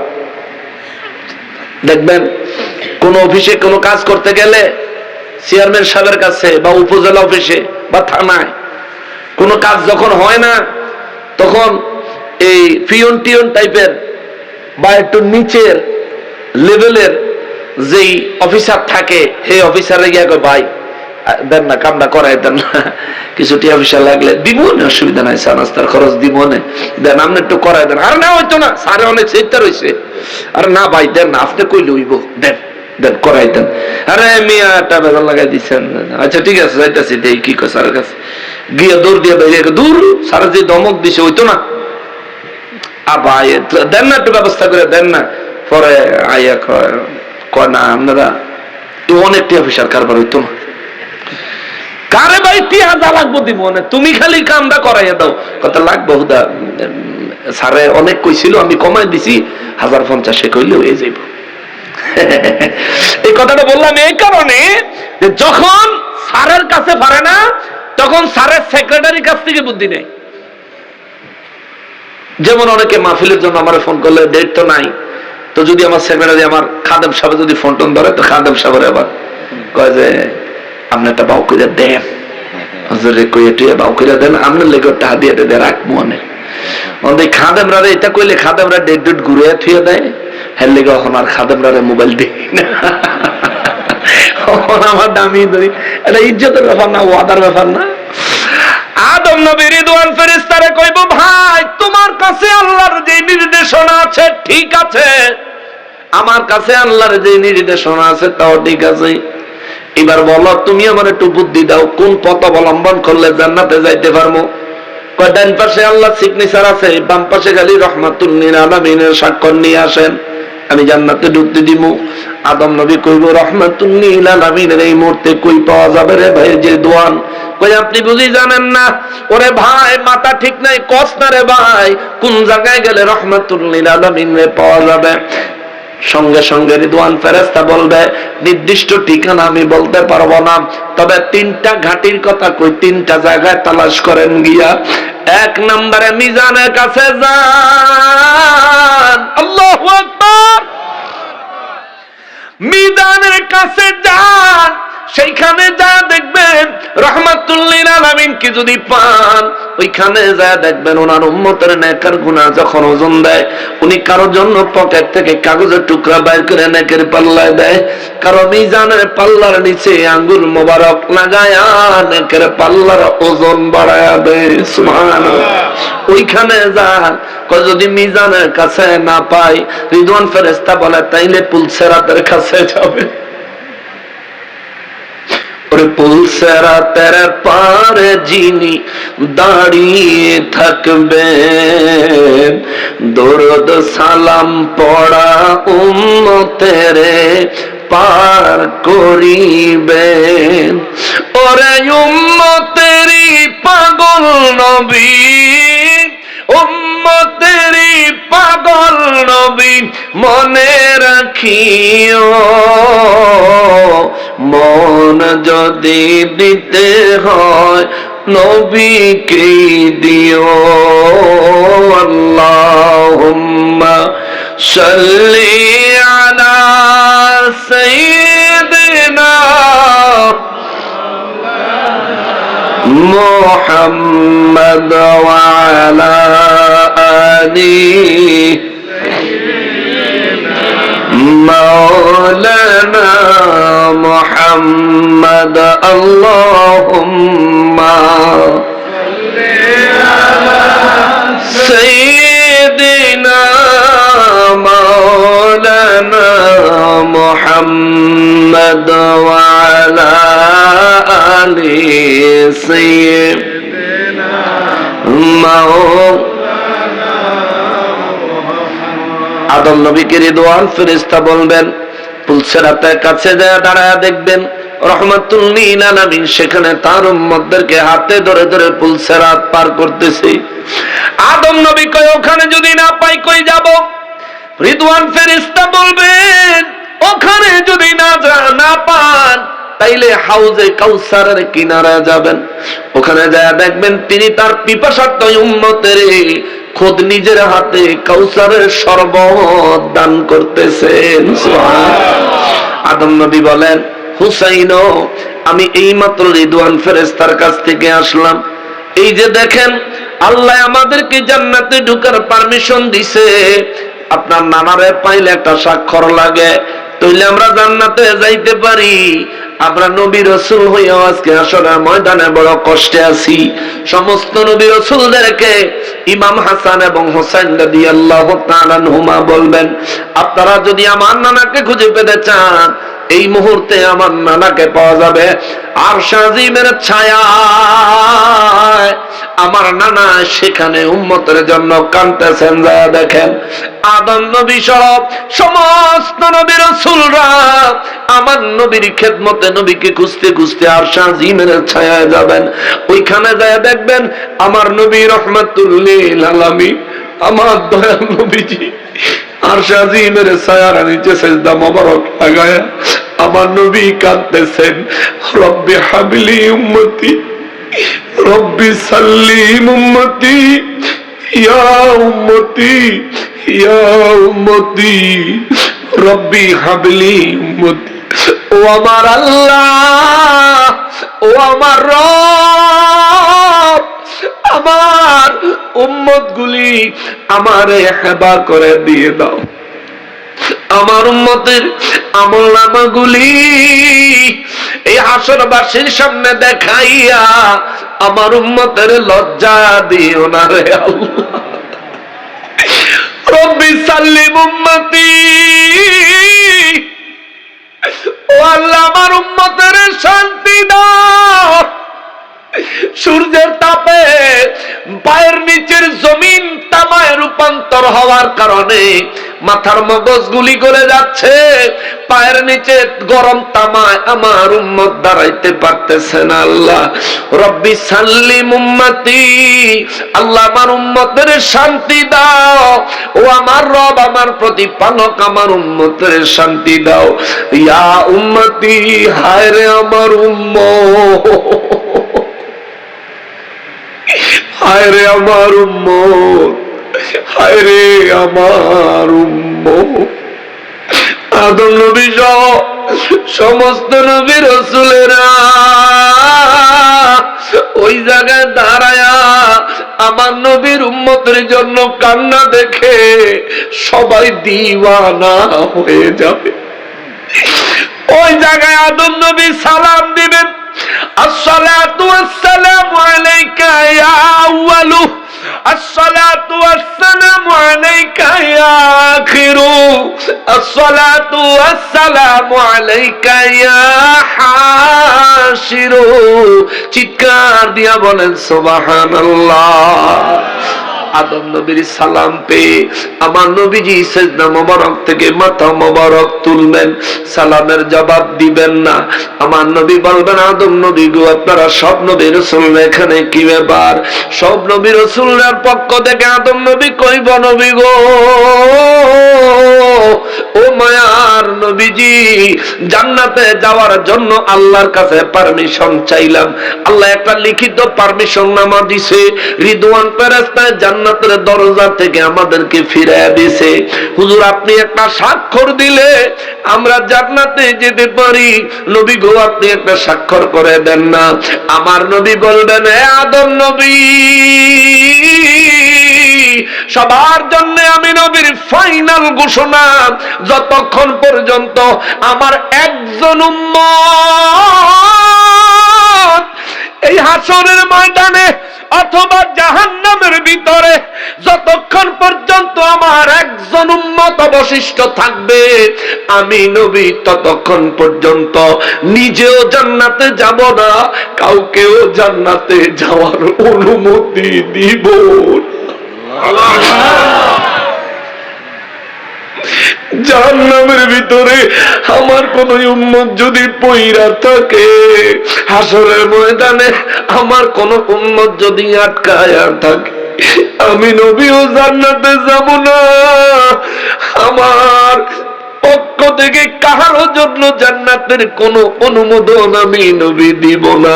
সুতরাং অপেক্ষা করেন, অপেক্ষা করেন, অপেক্ষা করেন, চিৎকার দিয়া বলেন সুবহানাল্লাহ। যে নবী উম্মতের মায়া দান দান মোবারক শহীদ হলো উহুদের ময়দানে, আমার যে নবী এর জন্য আল্লাহর কাছে বিচার চায় নাই, আমার নবী বলেছেন, আল্লাহ আমার এই দান দান মোবারকের শাহাদাতের বদৌলতে আমার উম্মতের নাজাত দিও। সুবহানাল্লাহ। ইমাম হুসাইন রাদিয়াল্লাহু যখন শাহাদাত বরণ করেন, আমার নবী রাহমাতুল লিল আলামিনকে ইমাম হুসাইন রাদিয়াল্লাহু তাআলা আনহু তখন দেখতে পেলেন। আল্লাহু আকবার। নবী আমার, নবী আমার দুই চোখের পানি ছেড়ে ছেড়ে হাত উঠাইয়া দোয়া করেন, আল্লাহুম্মা আতিল হুসাইনা সাবরা ওয়া আজরা। আল্লাহ গো, ও আমার আল্লাহ, আমার হুসাইনের ধৈর্য ধরার তৌফিক দাও রে আল্লাহ।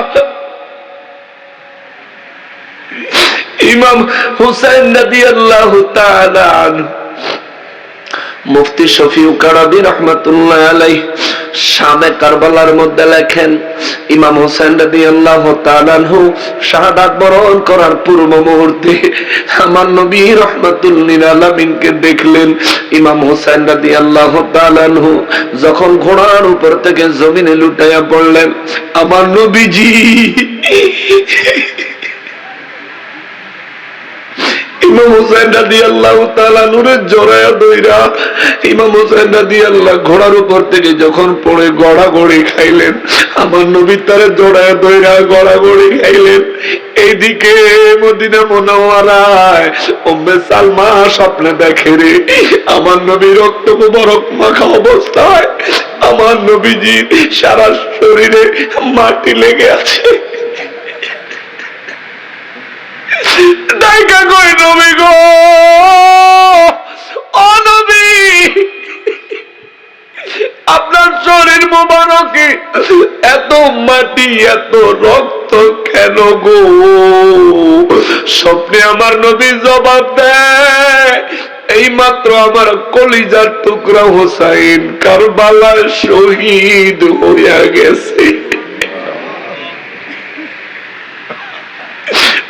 সালমা গো, দেখো তোমার যে মাটিগুলো আমি দিয়েছিলাম, ওই মাটিগুলো দেখো রক্তে রঞ্জিত হয়ে গেছে। তিনি বলেন, আমি ঘুম থেকে জায়গা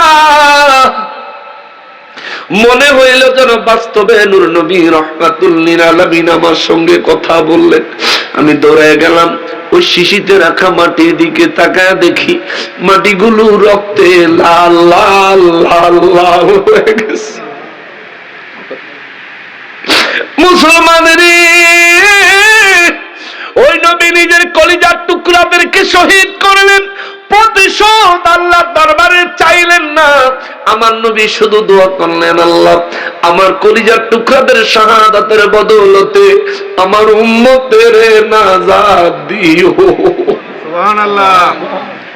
অথচ আজ আমরা ওই নবীর উম্মত, ওই নবীর উম্মত হইয়া, যে নবী অসুস্থ অবস্থায় দুইজন সাহাবীর কাঁধে যে নবী ভর করে করে মসজিদে নববী শরীফে নামাজের জামাতে শরীক হয়েছেন, ওই নবীর উম্মত আমরা। মসজিদে ফজরের নামাজে আমাদেরকে পাওয়া যায় না, জোহর আসর মাগরিব এশার নামাজে আমাদেরকে পাওয়া যায় না, অনেকের শুক্রবারে পাওয়া যায়, আবার অনেকের তাও পাওয়া যায় না, অনেকের একেবারে ঈদের নামাজের সময় পাওয়া যায়। এরে মুসলমান রে, ওরে মুসলমান, এই জায়গায় যারা উপস্থিত আছো রে, এই জায়গায় যারা উপস্থিত নাই রে, পর্দার আড়াল থেকে যে সমস্ত মা বোনেরা শুনছে, এই পৃথিবীর প্রত্যেকটা প্রাণীকেই আমার আল্লাহ বলেছেন কুল্লু নাফসিন যায়িকাতুল মাউত। আমি আল্লাহ প্রত্যেকটা নফস, প্রত্যেকটা আত্মাকে মৃত্যুর স্বাদ গ্রহণ করাবো। আল্লাহ কয় প্রত্যেকটা নফস, প্রত্যেকটা আত্মাকে মৃত্যুর স্বাদ গ্রহণ করাবো। ওয়া ইন্নামা তুওয়াফাউনা উজুরাকুম ইয়াউমাল কিয়ামা, এবং প্রত্যেকটা নফস, প্রত্যেকটা প্রাণকে, প্রত্যেকটা আত্মাকে আমি রব্বুল আলামিন কিয়ামতের দিনে তার কর্ম অনুযায়ী তার পুরস্কার দান করব। জোরে বলেন আল্লাহু আকবার। আপনি যেমন কাজ করেছেন ঠিক তেমন পুরস্কার পাবেন, আপনি যেমন কাজ করেছেন ঠিক তেমন পুরস্কার পাবেন। আরো একবার বলি রে বাবা, আপনি যেমন কাজ করেছেন ঠিক তেমন পুরস্কার পাবেন। আজকের এই মাহফিলে এই এলাকার অনেক মানুষ আসে নাই, তাদের বিরুদ্ধে কি মামলা হবে? বলেন মামলা হবে? বাড়িতে তাদের উপর কি কেউ হামলা করবে? না না না। আজকের এই মাহফিলে যাদের ইচ্ছা হয়েছে আইছেন, যাদের ইচ্ছা হয় নাই আসে নাই।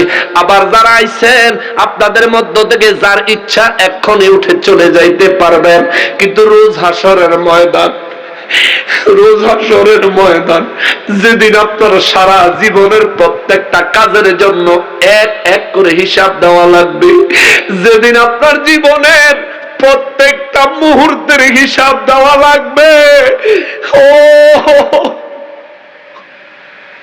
যে ময়দান থেকে পালানোর কোনো সুযোগ নাই, যেখানে উপস্থিত না হওয়ার কোন সুযোগ নাই রে।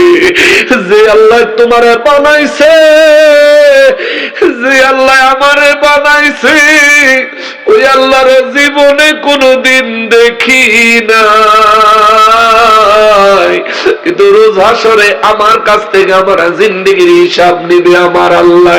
হ্যাঁ, আমি কি হিসাব দিব রে? ওরে আমি কি হিসাব দিব? ওরে আমি কেমনে হিসাব দিব রে? নবী বলেন আল্লাহ সেদিন সর্বপ্রথম নামাজের হিসাব দিয়ে হিসাব আরম্ভ করবে। আউয়ালু মা ইউহাসাবু বিহি আবদু ইয়াউমাল কিয়ামাতিস সালাহ। নামাজের হিসাব দিয়ে সেদিন আমার আল্লাহ হিসাব আরম্ভ করবে। ওরে কারবালার জমিনে ইমাম হুসাইন রাদিয়াল্লাহু তাআলা আনহুর মাথা মোবারক কেটে ফেলবে, কাফেররা তৈরি হয়ে গেছে। সেই জায়গায় ইমাম হুসাইন রাদিয়াল্লাহু তাআলা আনহু নামাজের জন্য সময় চাইলেন, কিন্তু প্রাণ ভিক্ষা চায় নাই। জোরে বলেন সুবহানাল্লাহ।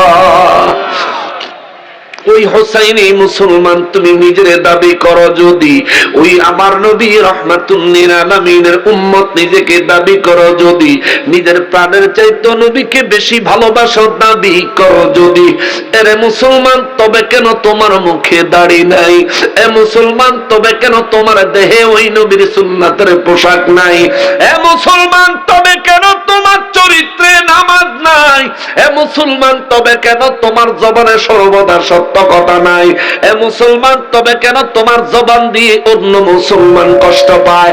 এ মুসলমান তবে কেন তোমার হাতের দ্বারা এতিমের সম্পদ ভোগ দখল হয়?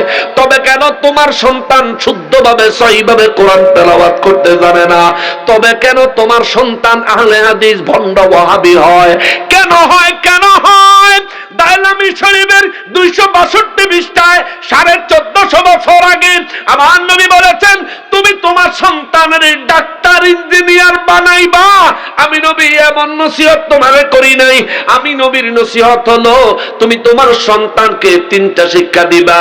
3টা শিক্ষা দিবা। একটা হলো হুব্বে নবীকুম, সর্বপ্রথম তুমি তোমার সন্তানকে শিখাইবা নিজের প্রাণের চাইতেও বেশি আমি নবীকে কেমনে ভালোবাসা লাগে। তুমি কেন পিতা হইয়া তোমার সন্তানের নবীর ভালোবাসা শিখাইতে পারো নাই? আল্লাহর দরবারে হিসাব দেওয়া লাগবে, আল্লাহর দরবারে জবাব দেওয়া লাগবে। আমার নবী বলেন 2 নম্বরে ওয়াহুব্বে আহলে বাইতিহি, নবী বলেন 2 নম্বরে আমি নবীর আহলে বাইতের ভালোবাসা তারে শিক্ষা দিবা। আমি নবীর আহলে বাইতের ব্যাপার আসলে, আমি নবীর বিষয় আসলে আমার উম্মত যেন, এর উম্মত তোমার সন্তান যেন নির্দ্বিধায় নিজের প্রাণ উৎসর্গ করে দেয়। মনে রাখবা, এই দুনিয়া থেকে একদিন মৃত্যুবরণ করাই লাগবে। সেই মুহূর্তটা যদি আমি নবীর মহব্বতে, আমার আহলে বাইতের মহব্বতের জন্য হয়, মনে রাখবা ইন্তেকাল হইতে দেরি জান্নাতের নাজ নিয়ামত তারে স্বাগতম জানাইতে দেরি হবে না। আল্লাহু আকবার। নবী বলেন 3 জিনিস তোমার সন্তানকে তুমি গুরুত্ব সহকারে শিক্ষা দাও। এক হলো নবীর মহব্বত, 2 নম্বরে আহলে বাইতের মহব্বত, 3 নম্বরে আমার নবী বলেন ওয়াকিরাতিল কোরআন, 3 নম্বরে হলো কোরআনুল কারীমের সহিহ শুদ্ধ তেলাওয়াত সন্তানকে শিক্ষা দাও।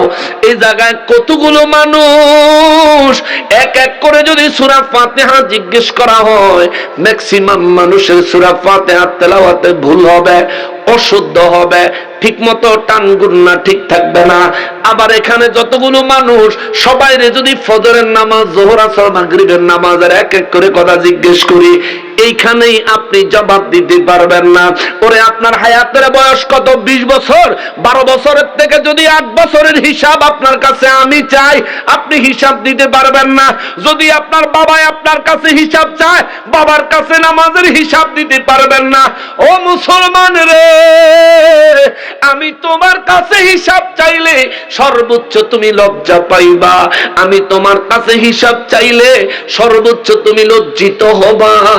কিন্তু আল্লাহ যেদিন হিসাব চাইব, আমার নবী বলেন ওই দিন হিসাব দেওয়াই লাগবে।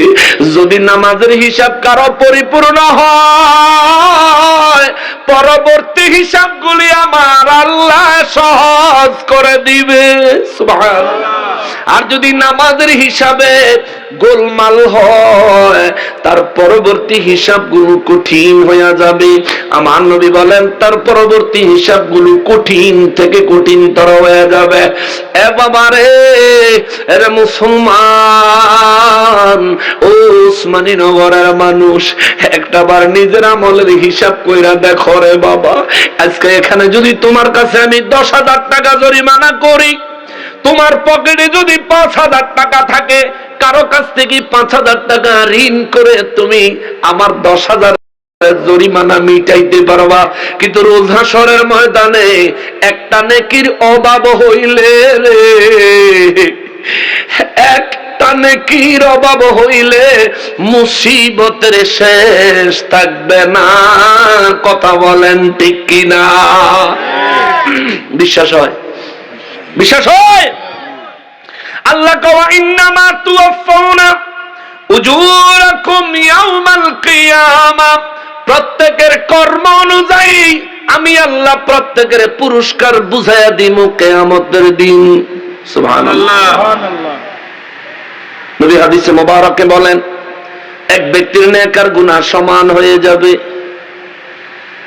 নেক যা করছে গুনাহ তা করছে, ওজন দিয়ে দেখে সমান।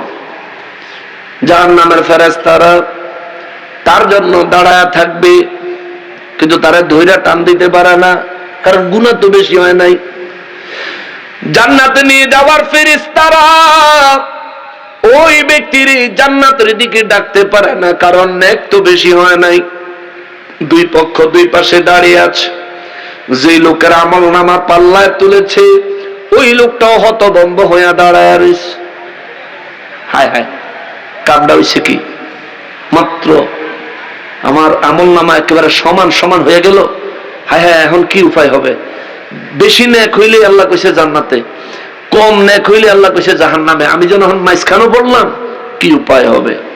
রব্বুল ইজ্জত কুদরত থেকে ডাক দিয়া বলবে, মাপামাপি থামছে কেন? এই মিজানের ফেরেশতারা, ওজন বন্ধ কেন?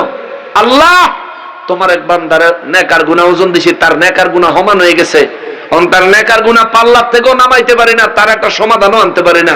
আল্লাহ কি করবো আপনি বলেন? আল্লাহ বলবে, এই কিরে, আল্লাহ সমান হয়ে গেছে গা নেকার গুনাহ, নেকার গুনাহ সমান হয়ে গেছে। জি, এখন কি করবি? আল্লাহ মাফ করে দেন না। কেমনে মাফ করতাম? আল্লাহ আপনি রহমানুর রহিম, আমার মাফ করে দেন। কাম হইতো না। আল্লাহ আপনি গফুরুর রহিম, আল্লাহ বলবেন কাজ হবে না। আল্লাহ তাইলে আমার নবী আখিরি নবীর উসিলায় আমারে কি মাফ করে দেওয়া যায় না? সুবহানাল্লাহ। আল্লাহ বলবেন তুমি আখিরি নবীর উম্মত। জি আল্লাহ, তাহলে তোমার একটা সুযোগ দিব। সুবহানাল্লাহ, সুবহানাল্লাহ। কি সুযোগ আল্লাহ? পুরা হাসরের ময়দান ঘুরে দেখো, কেউ যদি তোমার একটা নেকি দেয়, ওই একটা নেকি নিয়ে আসলে আমি তোমার জান্নাতে পাঠায়া দিব। সুবহানাল্লাহ, সুবহানাল্লাহ। ওই ব্যক্তি যদি আমি হই, যার নেকার গুনাহ সমান হয়ে গেছে, একটাবার চিন্তা করেন, ওই লোকটা যদি আপনি হন, একটাবার নিজের সঙ্গে একটু মিলান হিসাবটা, একটাবার নিজের পুরো জিন্দেগির আমল নামার হিসাবটা মিলান, যে আমি জীবনে কি পরিমাণ নেক আমল করছি আর কি পরিমাণ গুনাহ করছি। রোজ হাসরের ময়দানে আমার এক নেকির টান পড়ব নি, এক নেকির অভাব হইব নি। একটু চিন্তা করেন, ওই ব্যক্তি আপনিও হতে পারেন। এই জন্য আউলিয়ায়ে কেরাম, বুজুর্গানে দ্বীন, ফুলতলি সাহেব কেবলারা, শাহজালাল শাহপরান ইয়ামিনী রাহমাতুল্লাহ আলাইহি সহ এদেশে যত আল্লাহর ওলিদের কদম পড়েছে, প্রত্যেক আল্লাহর ওলিরা মানুষকে ফরজ, ওয়াজিব, সুন্নতে মুআক্কাদা ইবাদতের পাশাপাশি বেশি বেশি পরিমাণে নফল ইবাদত করার তাকিদ দিয়েছে। ঠিক কিনা বলেন? কারণ এক নেকির অভাব হইলে বিপদে পড়ে যাবে। নূর নবী রাহমাতুল্লিল আলামিন বলেন, ওই ব্যক্তি যখন আমি নবীর উম্মত পরিচয় দিবে, আল্লাহ তার একটা সুযোগ দিবে। যান, একটা নেকি যদি কোথাও থেকে আনতে পারেন, আমি রব্বুল আলামিন আপনাকে মাফ করে দিব। এই ব্যক্তি দৌড়াবে পুরো হাসরের ময়দান, যার কাছেই যাবে সেই বলবে তোমারে চিনি না, তুমি দূর হও। আজকে আমার নেকার গুনার ওজন কি হবে, আমার পরিণতি কি হবে, আমি সেটাই তো চিন্তা কইরা খুঁজা পাইতেছি না। তোমার আবার এক নেকি দিব, বলবো একটা নেকি হইলে রে ভাই আমি নাজাত পাইতে পারি, নইলে আমার উপায় নাই। কেউ তারা একটা নেকি দিত না, দিত না, দিত না। ঘুরতে ঘুরতে ঘুরতে ঘুরতে আমার নবী বলেন, আমার আর একটা উম্মতের কাছে এই পাগলায় যায়া পড়বো। সুবহানাল্লাহ, সুবহানাল্লাহ। ওই ব্যক্তির একটাই মাত্র নেক আমল। সুবহানাল্লাহ, সুবহানাল্লাহ। সারা জীবনে একটা নেক আমল করছে, কয়টা? একটা। এটা লই বই রইছে, ওজন দিব পাল্লাত নেই। তার একদিকে গুনাহ আর আরেকদিকে হলো শুধু একটা নেকি, সেটা লই বই রইছে। এই পাগলা গিয়া তার কাছে কইব, আমারে একটা নেকি দেন না, তাইলে আমি জান্নাতে যাইতে পারি। ওই ব্যক্তি কইব, এক নেকি কিছে? আমার নেক আর গুনাহ সমান সমান হয়ে গেছে, অনেকটা নেকি হইলে নেকের পাল্লায় দিলেই আমি জান্নাতে যাইতে পারি। ওই ব্যক্তি কইব, আরে আমি তো সারা জীবনে একটাই নেক আমল করছি, এটাও যদি তোমার দিয়ে লাই তো আমার নেকের খাতা একবার খালি হয়ে যায়। এই খালিটা লই আল্লাহর কাছে কেমনে দাঁড়াবো? আচ্ছা, তারপরে তুমি যখন বিপদে পড়ছো, আমি তো আর আমার একটা দিয়ে পার হইতে পারতাম না, যাও তুমি আমার এক নেকি নিয়ে যাও, জোরে কন্যা সুবহানাল্লাহ। দিয়া দিলে এই পাগলায় তো খুশি আর খুশি, আর জিগাইতো না বেলা আপনার কি হইব, লইয়া দিব দৌড়। নবী বলেন মিজানের কাছে যাইয়া তার নেকের পাল্লায় আল্লাহ লই আইছি আল্লাহ লই আইছি। আল্লাহ কে দিল রে? আল্লাহ দিছে এক বেড়া। কে দিছে? আল্লাহ নাম তো জানি না, নাম জিজ্ঞাস নাই। আল্লাহ পেরেশানির কারণে ভুলে গেছি, নামও জিজ্ঞেস করতে পারি নাই। ধর বেড়া, আচ্ছা লই আইছো? জি আল্লাহ, দাও নেকের পাল্লায় দাও।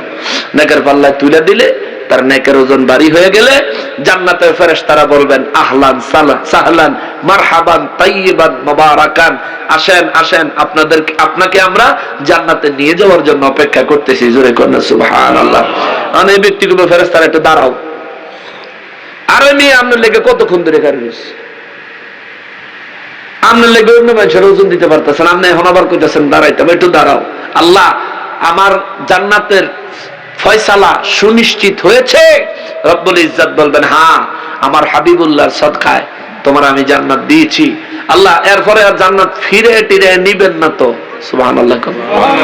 আল্লাহ বলবেন কেন? আল্লাহ যদি কোনো অপরাধ করে লাই তাহলে আবার জান্নাত কি ফিরে নিবেন গা? আল্লাহ বলবেন না, খালিদিনা ফিহা আবাদা।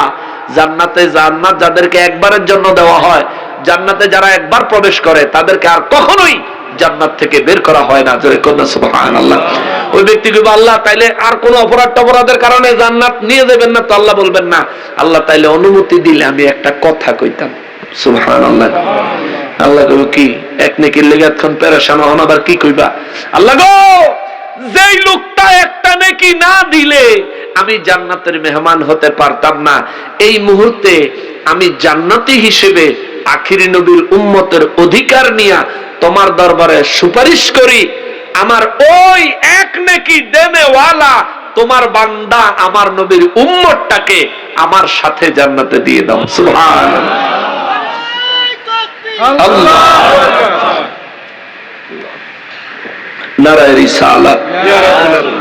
সম্মানিত হাজিরিন, আল্লাহ রাব্বুল ইজ্জত তখন খুশি হবেন, খুশি হইয়া ওই ব্যক্তিরও তার সঙ্গে জান্নাতে দিয়ে দিবেন, জোরে কন্যা সুবহানাল্লাহ।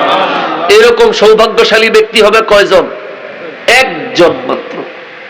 আপনি আবার হে আশায় মোল্লার দোকানে বাহি খাইয়েন না, যে আমার ডাহমান হয়ে গেলে একজনের তো ভামই, নবীজি তো কইছে হই, আপনি আবার হে আশায় পড়ে থাকেন না। মুসলমান নিজের জিন্দেগি আমলের উপর কাটান। আল্লাহ বলছেন ওয়াল্লাযীনা আমানু, আর যারা ঈমান এনেছে, ওয়া আমিলুস সালিহাত, এবং নেক আমল করেছে, লানুবাউইআন্নাহুম মিনাল জান্নাতি গুরাফা, আল্লাহ বলেন ওই ব্যক্তির জন্য আমি আল্লাহ জান্নাতে সুউচ্চ প্রাসাদ নির্মাণ করে রেখেছি। সুবহানাল্লাহ। প্রাসাদ। একটু আগে আসার সময় সভাপতি সাহেবের বাড়িতে আইলাম, কি সুন্দর বাড়ি, লন্ডনী মানুষ তো কত সুন্দর বাড়ি করছে। এটা কিন্তু বাড়ি, এটা কিন্তু প্রাসাদ। আল্লাহ বলছেন প্রাসাদ, গোরাফা, সুউচ্চ প্রাসাদ। তাও একতলা প্রাসাদ না, ওটা তলার কোনো হিসাব নাই। সুবহানাল্লাহ। সুউচ্চ প্রাসাদ আল্লাহ তার জন্য দান করবেন। আবার ওই প্রাসাদ যেমন তেমন প্রাসাদ না। আমাদের সভাপতি সাহেবের বিল্ডিং এর তলে দিয়ে কি কোনো ফানি টানি নহর টহর আসেনি? নাই। কিন্তু আল্লাহ বলেন তাজরি মিন তাহতিয়াল আনহার, আমি যেই প্রাসাদ ঈমানওয়ালা এবং নেক আমলওয়ালার জন্য রেখেছি, ওই প্রাসাদের তলদেশ দিয়া দুধের নহর, মধুর নহর, শরবতের নহর এবং মিষ্টি পানির নহর প্রবাহিত। সুবহানাল্লাহ। এই ব্যক্তি জান্নাতের যে কোনো জায়গায় যাবে, এই নহরের শরবত মনে ইচ্ছা করলেই যেখানে যাবে সেখানেই এই নহরের শরবত হাজির পাবে। জোরে কন্যা সুবহানাল্লাহ। রব্বুল আলামিন আরো বলেন সূরা আনকাবুতের 58 নম্বর আয়াতে আল্লাহ বলেন নি'মা আজরুল আমিলিন, আমলকারীদের জন্য, ইবাদতকারীদের জন্য এটা কতই না উত্তম প্রতিদান। জোরে কন্যা সুবহানাল্লাহ। এই জন্য আমার আল্লাহ সূরা আলে ইমরানে বলেন, ওয়া ইন্নামা উজুরাকুম ইয়াউমাল কিয়ামাহ, আর আমি আল্লাহ প্রত্যেক ব্যক্তির কর্ম অনুযায়ী তার কর্মফল কিয়ামতের দিন আমি আল্লাহ পুঙ্খানুপুঙ্খভাবে বুঝাইয়া দিব, তার পুরস্কার তারে বুঝাইয়া দিব। ফামান যুহজিহা আনিন নার, আল্লাহ বলেন যেই ব্যক্তিরে জাহান্নাম থেকে বাঁচানো হবে, সুবহানাল্লাহ, আল্লাহ বলেন যেই ব্যক্তিকে জাহান্নাম থেকে রক্ষা করা হবে, ওয়া উদখিলাল জান্নাতা, আর যে ব্যক্তিকে জাহান্নাম থেকে রক্ষা করে জান্নাতে প্রবেশ করানো হবে, আল্লাহ বলেন ফাকাদ ফাজ, তবে এই ব্যক্তিটাই হলো আসল সফলতা অর্জনকারী। চিৎকার দিয়া বলেন সুবহানাল্লাহ। যে ব্যক্তির জাহান্নাম থেকে রক্ষা করা হবে এবং জান্নাতে প্রবেশ করানো হবে, আমার রব্বুল আলামিন বলেন এই মানুষটা হলো প্রকৃতপক্ষে সফল কাম, সফল কাম, সফল কাম।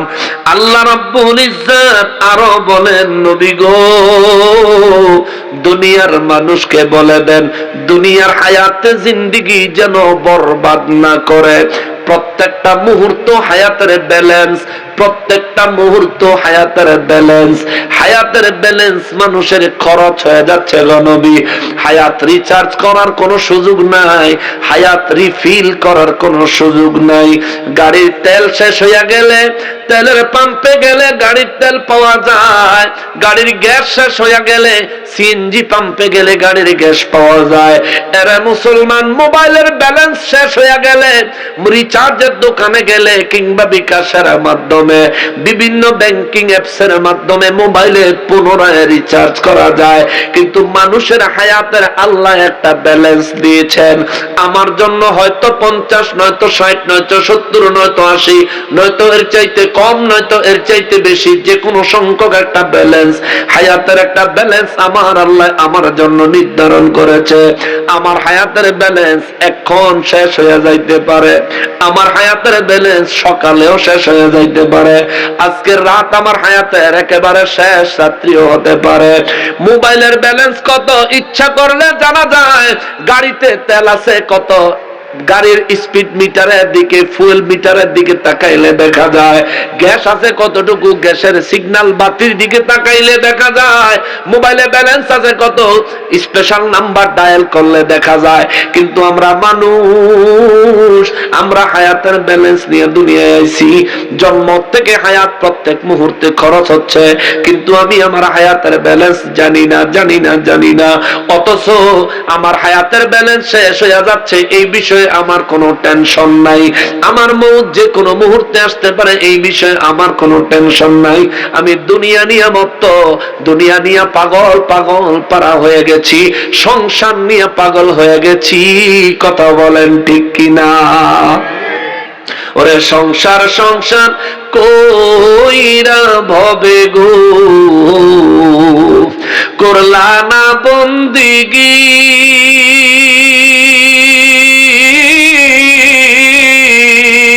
কি জানি কি উপায় হবে গো, ওরে কিভাবে কাটা হইবি মনরে কবরের জিন্দিগি রে, ওরে জীবন গুনায় গুনায় গেল রে, ওরে জীবন গুনায় গুনায় গেল রে, ওরে ধন সম্পদের মায় পইরা রে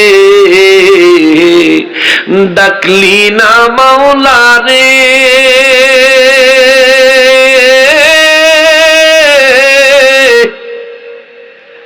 কি জানি কি উপায় হবে গো, অন্ধকার কবরে রে,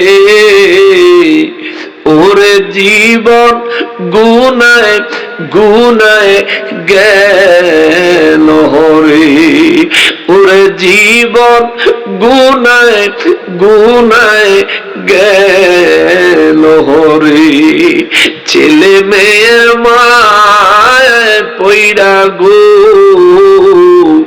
করলাম বাড়ি ঘর,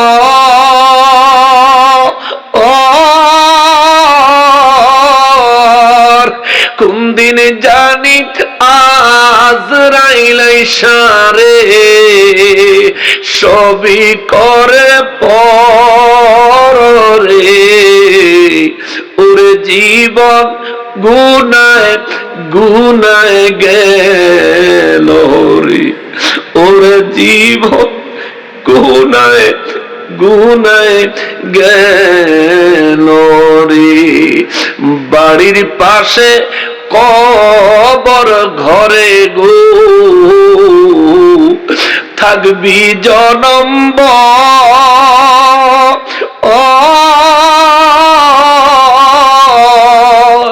ওরে ভাইও নাই রে বান্ধব নাই রে, কে লইবে খবর রে, ওরে জীবন গুনায় গুনায় গেল রে। কথাগুলো কি বাস্তব? জোরে বলেন, কথাগুলো কি বাস্তব? এই ঘটনা আমার আপনার হবে কি হবে না? কার হবে না একটু হাত তোলেন। সবার হবে। এই ঘটনা, এই পরিস্থিতি, এই পরিণতি, বুড়া এই পরিণতি বয়স্ক দেখে না, যুবক দেখে না, কিশোর দেখে না, শিশু দেখে না, আজকে জন্মগ্রহণ করতেছে দেখে না, মায়ের গর্ভ থেকে দুনিয়ায় এখনো আসতে পারে নাই দেখে না, দেখে না, দেখে না। মায়ের গর্ভে যার মৌত আছে আল্লাহ সেখানেই মৌত পাঠায় দেয়। জন্মগ্রহণ করার সময় যার মৌত আছে আল্লাহ সেখানেই তার জন্য মৌত পাঠায় দেয়। শিশু বাচ্চার মৌত আল্লাহ যেখানে রাখছে রে আল্লাহ সেখানেই তার জন্য মৌত পাঠায় দেয়। ওরে কিশোর যুবক বৃদ্ধ কারো জন্য কোনো সিকিউরিটি নাই, কেউ বুড়া হবে, কারো চুল পাকবে, দাড়ি পাকবে, তারপর মারা যাবে, এমন কোনো গ্যারান্টি কাহার জন্য নাই রে, এমন কোনো গ্যারান্টি কাহার জন্য নাই। ওরে আমার যুবক ভাইয়েরা রে, যৌবন বয়সে আল্লাহ বান্দার ইবাদত বেশি পছন্দ করে, যৌবন বয়সে আল্লাহর ইবাদত বেশি সহিহ শুদ্ধভাবে আদায় করা যায়। এই জন্য বাবারে, ও বাবা, ও মুসলমান, আল্লাহর ইবাদতে অত্যধিক পরিমাণে মনোনিবেশ করবা। আল্লাহ বলেন ফামাজুহ জিহানিন নারি ওয়া উদখিলাল জান্নাহ, আল্লাহ বলেন সেদিন, ওই কিয়ামতের দিন, রোজ হাসরের ময়দানে আমি আল্লাহ যাকে জাহান্নাম থেকে রক্ষা করব এবং জান্নাতে প্রবেশ করাবো, আল্লাহ বলেন ফাকাদ ফাজ।